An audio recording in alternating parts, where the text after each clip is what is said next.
হয় তাহলে আমরা বেশি বেশি রসুলের উপর দরুদ পড়ব। আর যদি রসুলের দোয়ার, ফেরেশতাদের দোয়ার যদি কম প্রয়োজন হয় তাহলে আমরা কম পড়ব। বলেন তো ফেরেশতাদের দোয়া বেশি দরকার আছে না নাই? সবাই বলেন আছে না নাই? যদি বেশি বেশি রসুলের উপর মহাব্বতের সাথে দরুদ পড়ি, এই দরুদ নিয়েও আমাদের সমাজে ভেজাল আছে, আছে না নাই?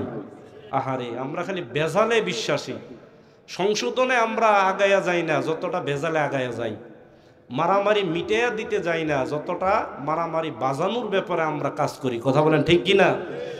রাসূলুল্লাহ সাল্লাল্লাহু আলাইহি সাল্লাম বলছেন, ও আমার সাহাবারা, এমন একটা আমলের কথা বলবো না যে আমলটা নামাজের চাইতে দামি, যে আমলটা রোজার চাইতে দামি, যে আমলটা আল্লাহর রাস্তায় দান করার চাইতে দামি, এমন একটা আমলের কথা কি আমি তোমাদেরকে বলবো না?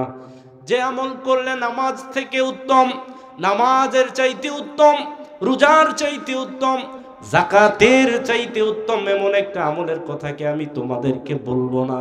সাহাবারা বললেন, বলেন। এরকম আমল, যে আমলটা নামাজ, রোজা এবং কি সাদাকার চাইতে দামি, আমাদের শোনার দরকার আছে। কথা কোন ঠিক না? রাসূল বলছেন, সলাহু যাতিল বাইন। এই আমলটা হলো অত্যন্ত ছোট্ট সোজা। সেটা হলো দুইজন মুসলমানের মধ্যে মিলিয়ে দেওয়া। যারা এই কাজটা করে তাদের আমল নামায় নামাজ, রোজা, সাদাকার চাইতেও বেশি সওয়াব লেখা হয়। আরো জোরে বলেন না সুবহানাল্লাহ। এখন মিলিয়ে দেওয়ার চিন্তার চাইতে বাজিয়ে দেওয়ার চিন্তা কম নাকি বেশি? সবাই বলেন কম না বেশি? আপনি তাহাজ্জুদ পড়েন, আপনি সারা বছর নফল রোজা রাখেন, আপনি যতই দান সদকা করেন না কেন, যদি আপনি মুসলমানের সাথে বাজিয়ে দেন তাহলে আপনার দ্বারা ইসলামটা ধ্বংস হয়ে গেল। ইসলামটা কি হয়ে গেল? ধ্বংস হয়ে গেল। এরকম ইসলাম ধ্বংস করে আপনি তাহাজ্জুদ পড়ে আল্লাহর জান্নাতে যেতে পারবেন, রোজা রেখেও আল্লাহর জান্নাতে যেতে পারবেন না, সাদাকা করেও আল্লাহর জান্নাতে যেতে পারবেন না। কিন্তু দুইজন মুসলমানের মধ্যে যদি আপনি বোঝাপড়া করে দেন, মিলিয়ে দেন, সুন্দরভাবে সমানভাবে মিলেমিশে যদি সমাজে বাস করেন, নফল নামাজ পড়তে না পারলেও, নফল রোজা রাখতে না পারলেও, নফল দান সদকা করতে না পারলেও, আল্লাহ তাআলা আপনার আমল নামায় ওই আমলগুলো করার সওয়াব দিয়ে দিবে। আরো জোরে বলেন সুবহানাল্লাহ। তাহলে 10 প্রকার মানুষের জন্য আল্লাহর ফেরেশতারা দোয়া করে সংক্ষিপ্তভাবে। 1 নম্বর, যারা আল্লাহর জিকির করে। 2 নম্বর, যারা রাসূলের উপর দরুদ শরীফ পড়ে। এই দরুদ নিয়ে মারামারি করা যাবে না। যে যেইভাবে পারে পড়তে থাক, না পড়ার চাইতে পড়া ভালো। তবে রাসূলের সুন্নতের তরিকায় পড়াটা সব চাইতে উত্তম। কথা বলেন ঠিক কিনা? কারণ রাসূলের সুন্নত তরিকায় আপনি দেখেন, 100টা সুন্নত বহির্ভূত কাজ করার চাইতে, 100টা সুন্নত বহির্ভূত কাজ করার চাইতে কেউ যদি খাওয়ার পরে দুপুরবেলা একটু বিশ্রাম করে, যেটাকে বলা হয় কাইলুলা, যেটাকে কি বলা হয়? কাইলুলা। এই কাইলুলা করাটা সুন্নাহ। কাইলুলা করাটা কি? সুন্নাহ।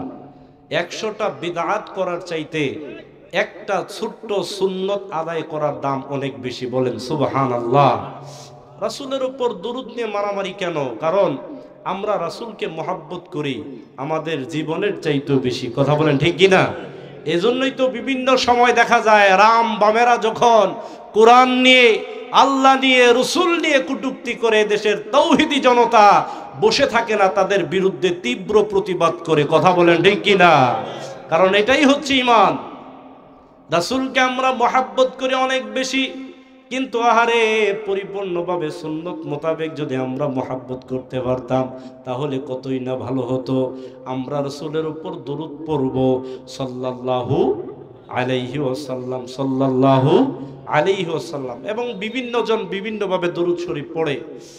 আমরা ওদিকে যাচ্ছি না, বিতর্ক করার কোনো দরকার নাই। আমরা সমাজে শান্তি শৃঙ্খলার সাথে আমরা মিলেমিশে থাকার চেষ্টা করব ইনশাআল্লাহ। আলহামদুলিল্লাহ। সম্মানিত হাজিরিন, আমাদের আমি আপনাদের খিদমতে বলতে চাইছিলাম, যেহেতু ওলামায়ে কেরাম এসে গেছেন, তারাই কথা বলবেন। 10 প্রকার মানুষের জন্য আল্লাহর ফেরেশতারা দোয়া করে, সংক্ষিপ্তভাবে বলি ইনশাআল্লাহ তাআলা। 1 নাম্বার, যারা সব সময় আল্লাহর উপর জিকির করে, আল্লাহর নামের জিকির করে, সুবহানাল্লাহ, আলহামদুলিল্লাহ, আল্লাহু আকবার, লা ইলাহা ইল্লাল্লাহ, ইন্নাল্লাহা ইসতাফা মিনাল কালামি আরবাআন। পৃথিবীতে যত কথা আছে সমস্ত কথার মধ্যে আল্লাহ এই 4টা কথা নিজের জন্য পছন্দ করে নিয়েছেন, বলেন সুবহানাল্লাহ। এই 4টা কথা আল্লাহর নিজের, এগুলো পছন্দ করে নিয়েছেন।